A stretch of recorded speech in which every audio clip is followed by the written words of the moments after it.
नमस्कार दोस्तों, गुरु मंत्रा क्लासेज में आप लोग का स्वागत है। इससे पहले हम आप लोग को बायोलॉजी के बारे में कुछ इंट्रोडक्शन बताए थे और कोशिका के बारे में भी कुछ जानकारी दिए थे। आज उसके आगे बताएंगे। कोशिका के बारे में अभी बहुत जानकारी देना बाकी है। चलिए उससे आगे देखते हैं।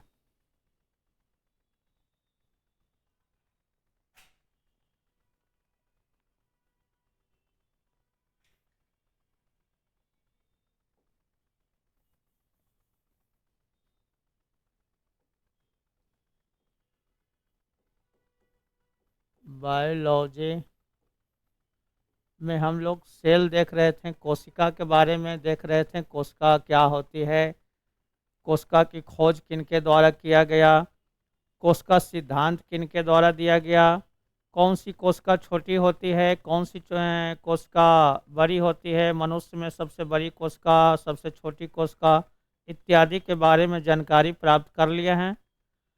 अब उससे आगे जानते हैं कोशिका के बारे में।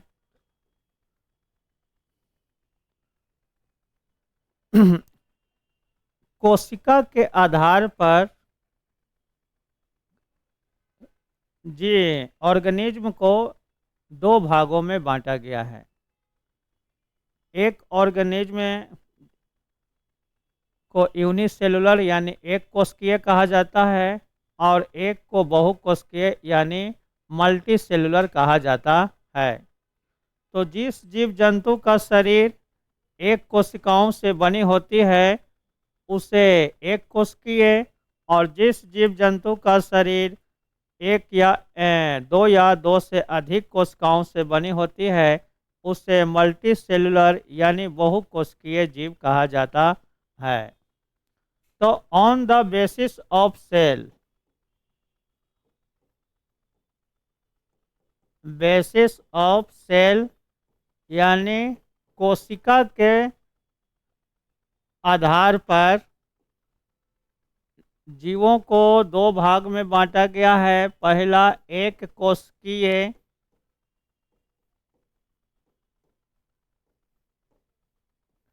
यानी यूनिसेलुलर,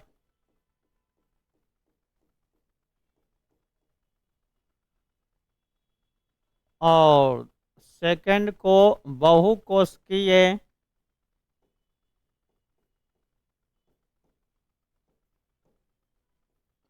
यानी मल्टी सेलुलर ऑर्गेनिज्म कहा जाता है।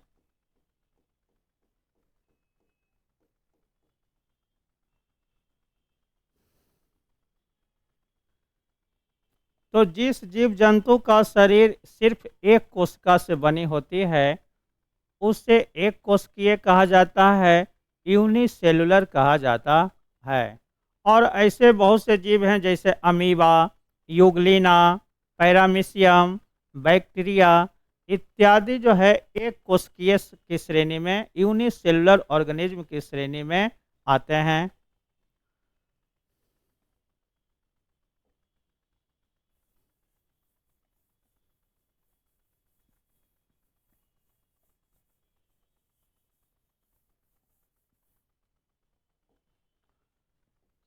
तो एक कोशिकीय जीव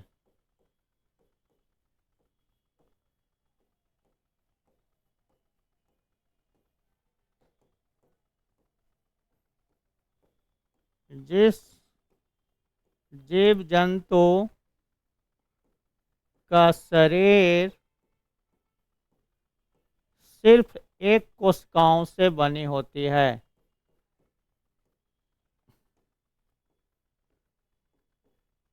कोशिकाओं से बनी होती है,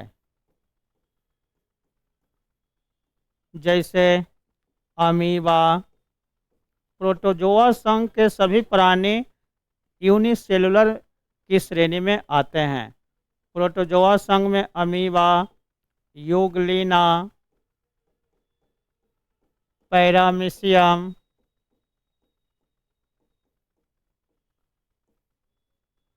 फिर बैक्टीरिया इत्यादि जो हैं एक कोशिकीय की श्रेणी में आते हैं।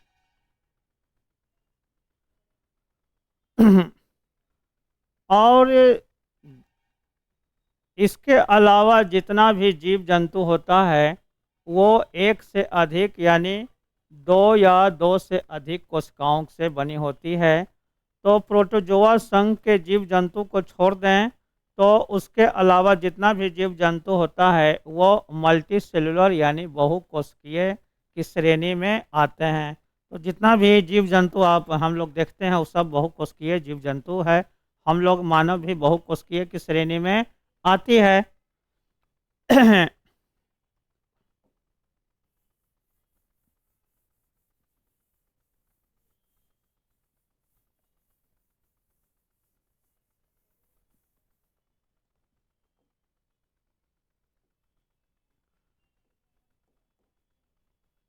बहुकोशिकीय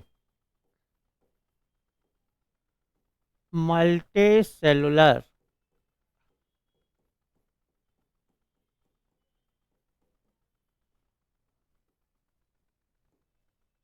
जिन जीवों का शरीर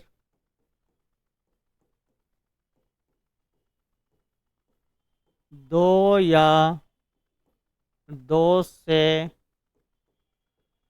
अधिक कोशिकाओं के मिलने से बनती है। दो से अधिक कोशिकाओं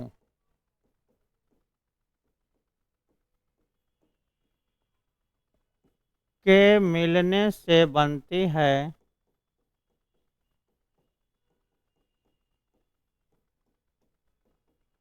वे बहुकोशिकीय की श्रेणी में आते हैं।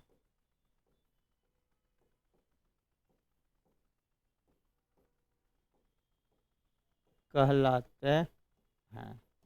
तो इस प्रकार से दो या दो से अधिक कोशिकाओं से बना हुआ जितना भी जीव जंतु है वे मल्टी सेलुलर ऑर्गेनिज्म यानी बहुकोशिकीय जीव कहलाते हैं।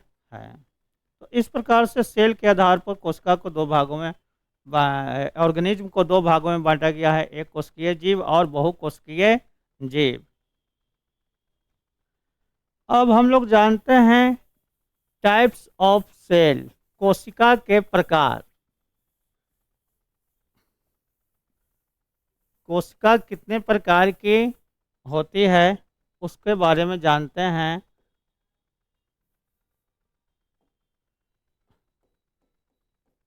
Types of cell.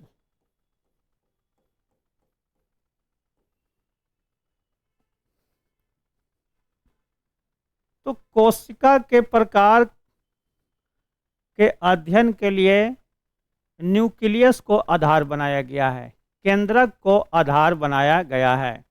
कोशिका कोशिका होती है और कोशिका के अंदर एक न्यूक्लियस होता है, केंद्रक होता है। ये कोशिका हो गया और कोशिका के अंदर एक गोलाकार संरचना होती है, इसी को केंद्रक कहा जाता है। तो और इस केंद्रक की खोज रॉबर्ट ब्राउन के द्वारा किया गया था 1831 ईस्वी में।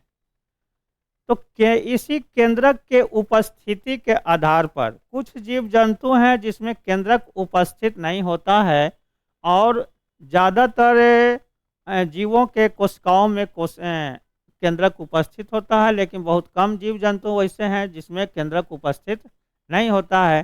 तो केंद्रक की उपस्थिति के आधार पर कोशिका को दो भागों में बांटा गया है।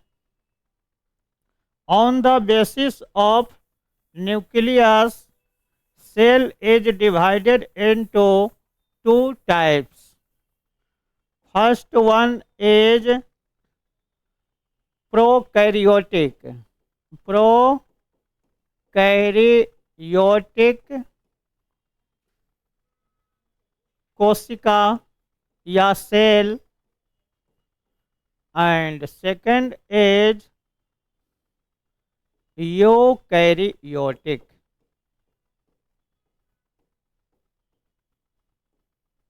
कोशिका।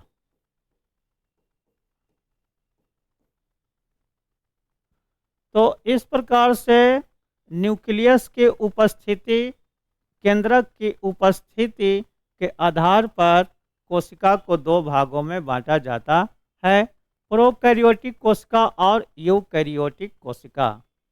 दोनों में क्या डिफरेंस है, उस डिफरेंस को हम लोग जानते हैं कि दोनों में क्या क्या अंतर है।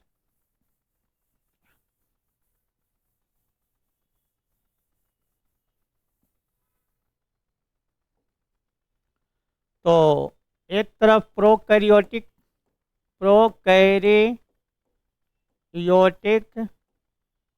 कोशिका और दूसरी तरफ यूकैरियोटिक कोशिका को देखते हैं।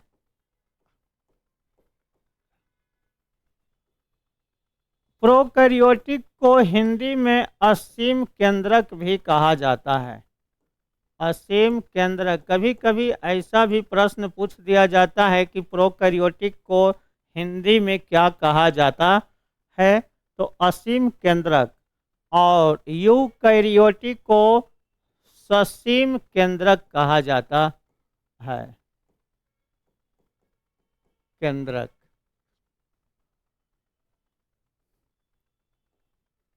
तो दोनों में डिफरेंट करेंगे तो पहला अंतर हो जाएगा कि प्रोकैरियोटिक के जीव जंतुओं के शरीर में कोशिका के अंदर न्यूक्लियस उपस्थित नहीं होते हैं, यानी इसमें सिर्फ कोशिका होता है और कोशिका के अंदर न्यूक्लियस उपस्थित नहीं होते हैं। उसके अंदर कुछ जेनेटिक मटेरियल होते हैं जो कोशिका द्रव में ही पाया जाता है, साइटोप्लाज्म में ही पाया जाता है। लेकिन यूकैरियोटिक कोशिका के अंदर एक गोल संरचना यानी केंद्रक उपस्थित होता है। केंद्रक उपस्थित, और इसमें केंद्रक उपस्थित नहीं होता है।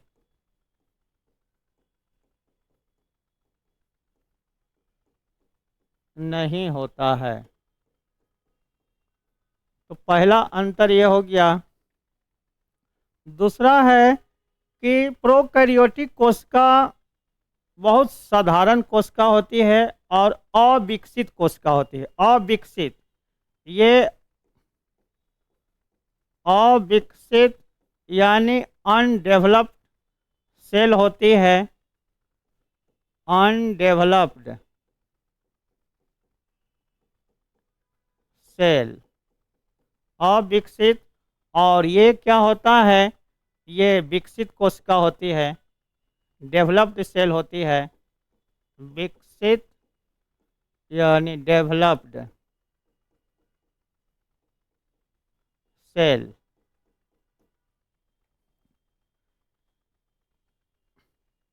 इसके आगे प्रोकैरियोटिक कोशिका में सिर्फ जेनेटिक मटेरियल पाए जाते हैं, उसके अंदर डीएनए वगैरह पाए जाते हैं, और ये जेनेटिक मटेरियल जो है उसके कोशिका द्रव यानी साइटोप्लाज्म में ही पाया जाता है, क्योंकि न्यूक्लियस तो इसमें होता ही नहीं है। हाँ, तो इसमें आनुवांशिक यानी जेनेटिक पदार्थ, आनुवांशिक पदार्थ कोशिका द्रव यानी साइटोप्लाज्म में ही पाया जाता है। कोशिका द्रव में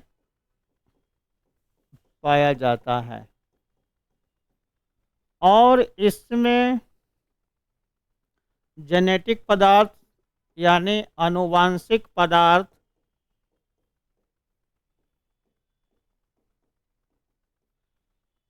केंद्रक में पाया जाता है।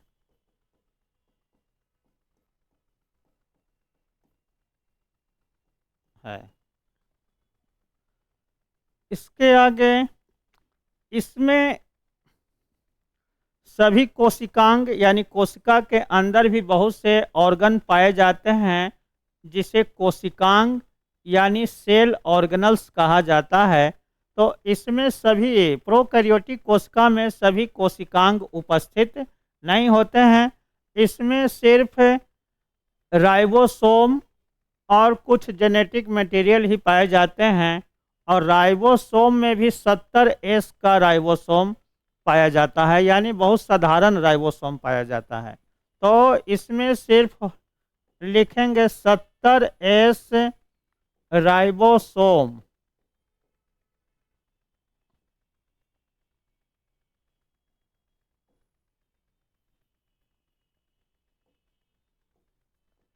राइबोसोम पाए जाते हैं, और 70S को भी दो उप इकाइयों में बांटा जाता है, 40 और 30, यानी 70S को भी दो उप इकाइयों में, एक 40S और एक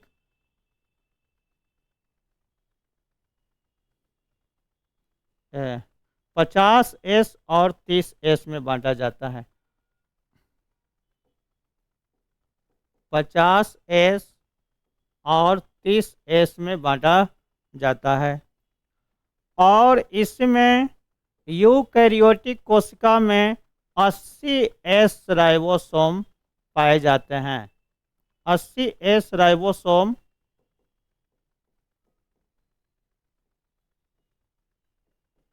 पाया जाता है, और ये 80S का भी दो उप इकाइयाँ होती है। यहाँ लिख देते हैं 80S को भी दो उप इकाइयाँ होती है, एक 60S और एक 40S और 40S। तो S का मतलब होता है स्वेड वर्ग। मैं यानी राइबोसोम के बारे में विशेष जानकारी इसके आकार और घनत्व के आधार पर इसको 70S 80S राइबोसोम में बांटा गया है। और एस का मतलब होता है स्वेड वर्ग, क्योंकि ये स्वेड वर्ग नामक वैज्ञानिक के द्वारा ही खोजा गया था कि कौन साधारण राइबोसोम यानी 70S राइबोसोम है, और कौन ज़्यादा घनत्व वाला राइबोसोम यानी 80S राइबोसोम। तो ये 70S और 80S के बारे में स्वेड वर्ग बताए थे, इसलिए उन्हीं के नाम पर यहाँ एस लिख दिया जाता है। तो इस प्रकार से प्रोकैरियोटिक कोशिका और यूकैरियोटिक कोशिका में डिफरेंट है। प्रोकैरियोटिक कोशिका में कौन से जीव जंतु आते हैं, तो इसमें बैक्टीरिया यानी जीवाणु, बैक्टीरिया, इसी में नीला हरा शैवाल ब्लू ग्रीन एल्गी आता है। नीला हरा शैवाल। तो प्रोकैरियोटिक में मेनली बैक्टीरिया को ही शामिल किया जाता है, और एक नीला हरा शैवाल ब्लू ग्रीन एल्गी को शामिल किया जाता है। और इसके बाद जितना भी जीव जंतु है सब यूकैरियोटिक के अंतर्गत आते हैं। यूकैरियोटिक के अंतर्गत यूनिसेलुलर और मल्टीसेलुलर दोनों ऑर्गेनिज्म आते हैं।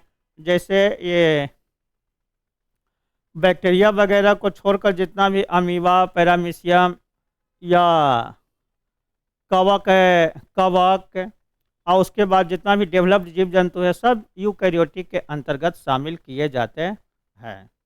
तो ये दोनों में अंतर है। ये अंतर से भी प्रश्न आते हैं, तो दोनों अंतर को ध्यान रखना है कि यूकैरियोटिक कोशिका में कौन सी राइबोसोम पाई जाती है, प्रोकैरियोटिक में कौन सी राइबोसोम। कई बार प्रश्न पूछ दिया गया है, न्यूक्लियस किस में होते हैं, किस में नहीं होते हैं, इत्यादि इत्यादि प्रकार के प्रश्न पूछते हैं, तो सभी को ध्यान में रखना है। अब चलते हैं इससे आगे।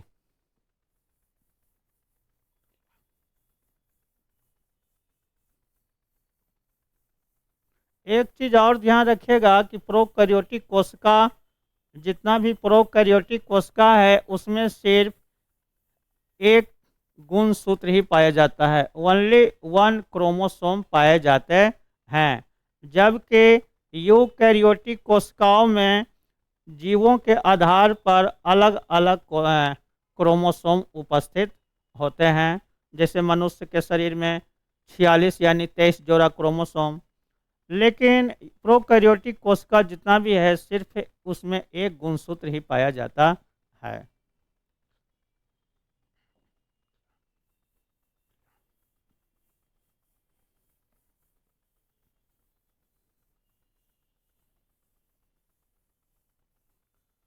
अब हम लोग देखते हैं कि एनिमल सेल और प्लांट सेल में क्या क्या डिफरेंस है। एनिमल सेल के अंदर क्या पाए जाते हैं जो प्लांट सेल में नहीं पाए जाते हैं, और प्लांट सेल में क्या पाए जाते हैं जो एनिमल सेल में नहीं पाए जाते हैं, तो उसके बारे में अब हम लोग जानते हैं। तो चलते हैं, दोनों का पहले स्ट्रक्चर बना लेते हैं। प्लांट सेल और एनिमल सेल का अलग अलग स्ट्रक्चर बना लेते हैं और उसके बाद डिफरेंट करना है। तो ये एनिमल सेल है। एनिमल सेल के अंदर बीच में एक केंद्रक होती है, वो प्लांट सेल में भी होती है। और एनिमल सेल चारों तरफ से एक मेम्ब्रेन से घिरा होता है, जिसको सेल मेम्ब्रेन या कोशिका झिल्ली कहा जाता है। कोशिका झिल्ली के अंदर बहुत से चिपचिपा विस्कस मटेरियल पाया जाता है। वो केंद्रक के अंदर भी पाया जाता है। तो इसको केंद्रक के बाहर वाले जितना भी स्पेस है, पदार्थ है, इसको साइटोप्लाज्म कहते हैं। और केंद्रक के अंदर जो पदार्थ पाए जाते हैं उसको न्यूक्लियोप्लाज्म यानी केंद्रक द्रव्य कहा जाता है। तो ये इसी प्रकार से प्लांट सेल का भी, एनिमल सेल राउंड होते हैं, गोलाकार होता है। ये जंतु कोशिका है। और इधर प्लांट सेल का कोई निश्चित आकार नहीं होता है। ये प्लांट सेल डबल लेयर से सराउंडेड रहता है। Plant cell is surrounded by 2 layer. लेकिन एनिमल सेल जो है चारों तरफ से एक ही कोशिका झिल्ली से घिरी हुई रहती है, सराउंडेड रहती है। तो प्लांट सेल, ये प्लांट कोशिका हो गए। प्लांट सेल के अंदर भी एक न्यूक्लियस होता है। ये सेल मेम्ब्रेन,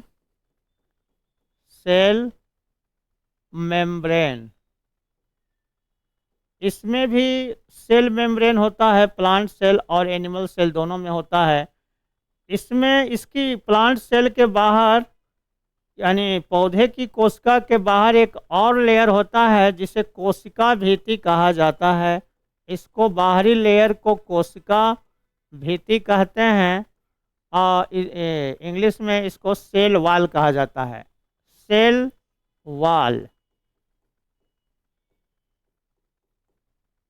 सब के बारे में एक एक करके हम लोग बाद में पढ़ेंगे। अभी सिर्फ डिफरेंट देख लेते हैं कि कौन से दोनों में क्या क्या अंतर है। कौन कोशिकांग यानी सेल ऑर्गेनल्स प्लांट में पाए जाते हैं और कौन एनिमल्स में पाए जाते हैं और कौन दोनों में नहीं पाया जाता है। तो ये न्यूक्लियस भी दोनों में पाया जाता है, इसमें भी और उसमें भी केंद्रक। इसी प्रकार से इसमें इंडोप्लाज्मिक रेटिकुलम होती है।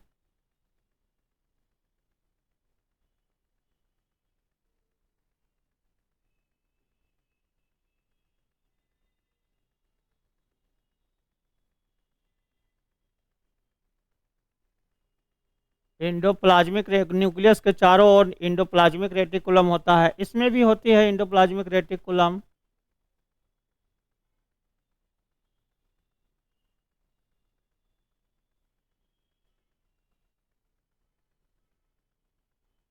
ER, इसे ER कहते हैं शॉर्ट में, एंडोप्लाज्मिक रेटिकुलम, जो कि पौधे की कोशिकाओं में भी उपस्थित होती है।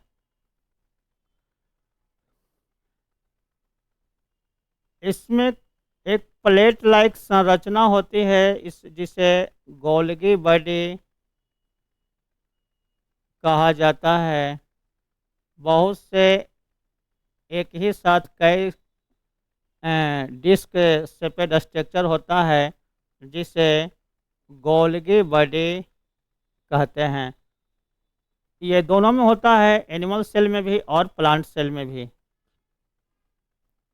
डिस्क शेपेड स्ट्रक्चर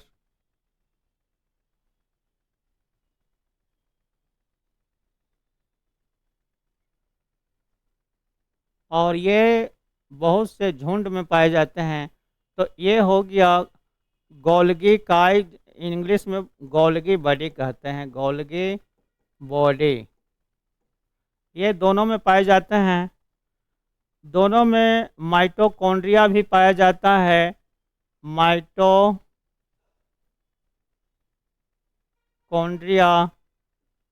अंदर में फिंगर लाइक प्रोजेक्शन होता है, जिसको क्रिस्टी कहते हैं।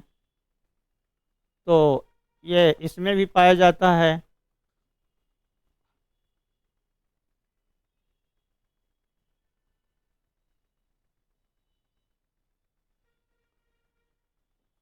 ये माइटोकॉन्ड्रिया